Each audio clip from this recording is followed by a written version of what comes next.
Oh, jadi bukan berarti fakta itu hilang ya, tapi fakta itu seolah-olah kalah sama apa yang kita percaya.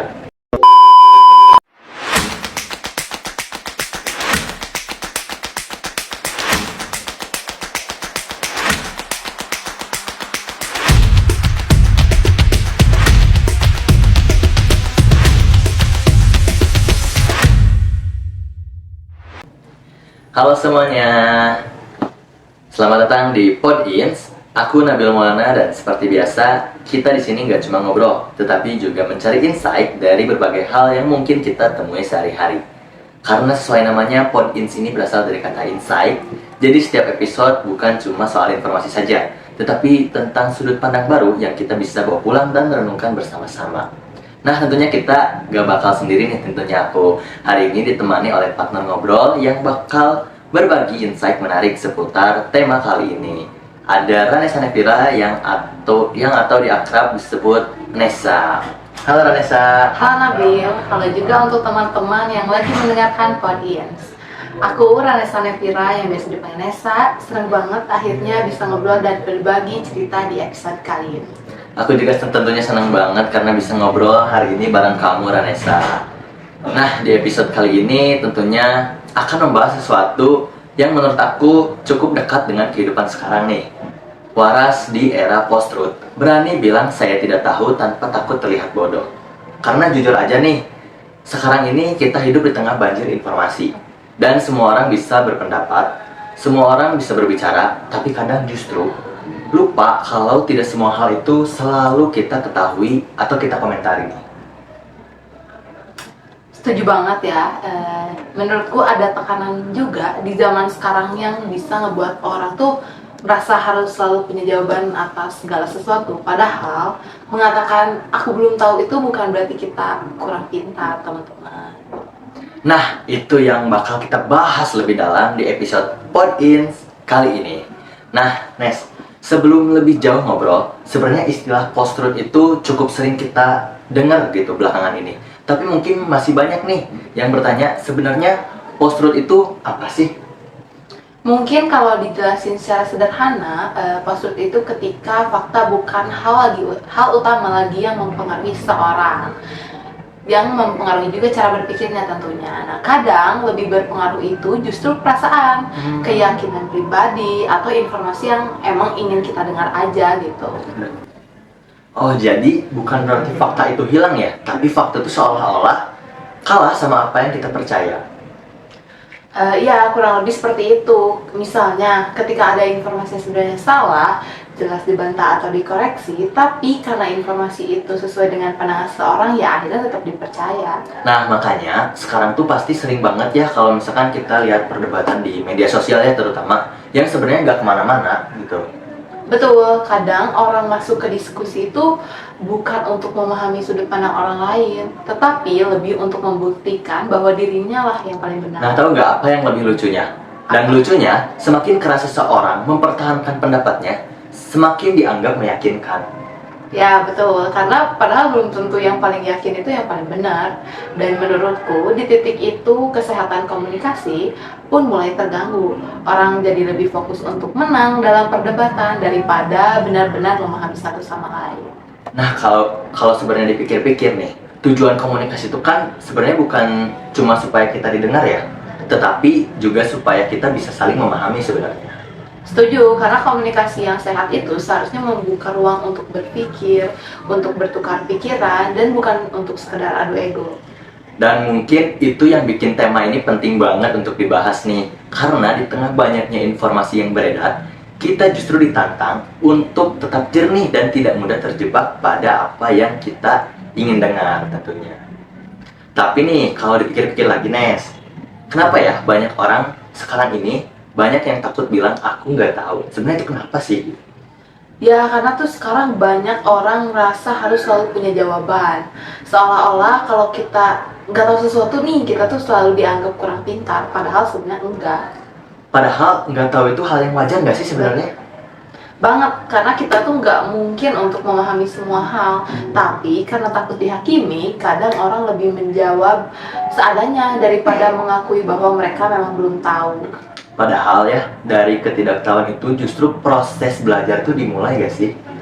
Ya karena kalau kita udah merasa sudah tahu semuanya, kita akan berhenti bertanya. Dan ketika kita berhenti bertanya, kita juga akan otomatis berhenti berkembang. Nah, jadi mungkin masalahnya bukan karena kita tidak tahu ya berarti, tapi karena kita takut buat mengakuinya sebenarnya. Setuju, kadang kita terlalu sibuk untuk terlihat pintar sampai kita tuh lupa kalau belajar itu memang dimulai dari berani berkata aku belum tahu. Nah, menarik nih, Nes. Tetapi fenomena ini sebenarnya sudah lama dibahas dalam filsafat kan? Betul, kalau aku melihatnya dari pemikiran Socrates nih dan kajian epistemologi, yaitu cabang filsafat yang membahas tentang pengetahuan dan kebenaran. Berarti persoalan post-truth yang kita alami itu sebenarnya sekarang bukan hal yang baru ya?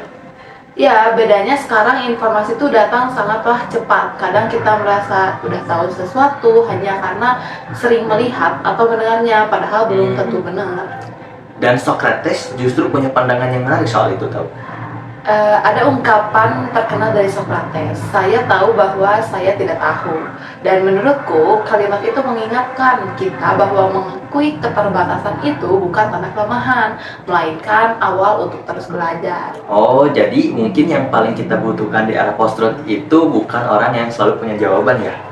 Ya, tapi orang yang tetap mau bertanya, mau belajar, dan gak malu untuk berkata, aku nggak tahu nih. Nah, karena pada akhirnya mencari kebenaran jauh lebih penting daripada sekedar terlihat benar.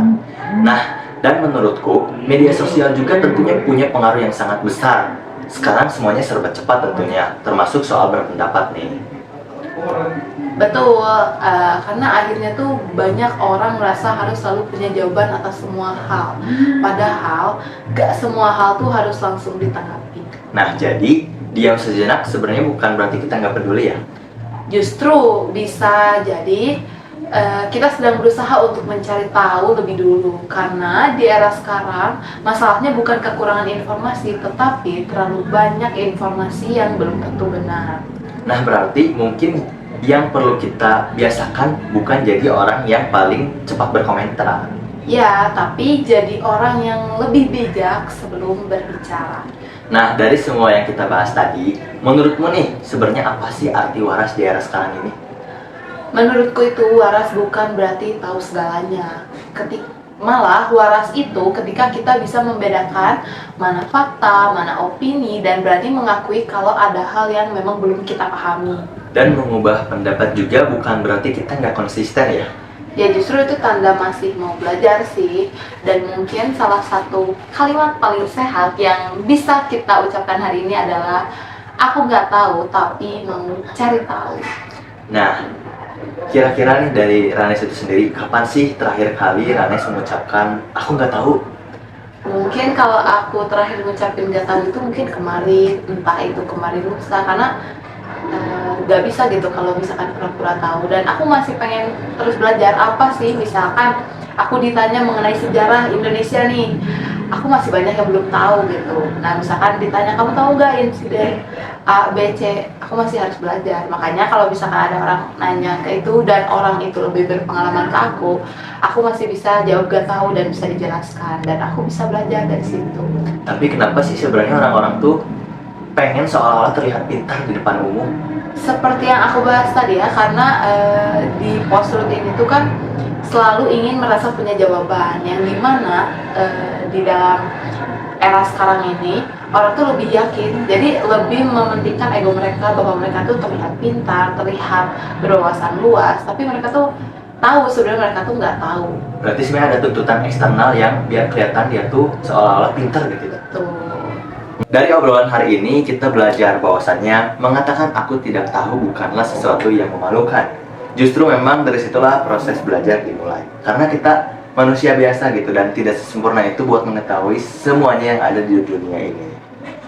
Ya, karena pada akhirnya menjadi manusia yang berpengetahuan itu bukan berarti harus selalu punya jawaban, tetapi tetap punya kerendahan hati untuk terus belajar. Nah, yang dimana kita harus selalu mempunyai rasa keingintahuan agar terus bisa berkembang dan tidak merasa cukup akan luasnya ilmu pengetahuan. Dan mungkin di era post-truth seperti sekarang ini, yang paling kita butuhkan bukan orang yang paling keras suaranya, tetapi orang yang bertanggung jawab atas apa yang ia katakan. Aku Nabil Maulana, Dan aku Nesa. dan sampai bertemu di episode Pod Ins berikutnya. Bye See you. bye, see you.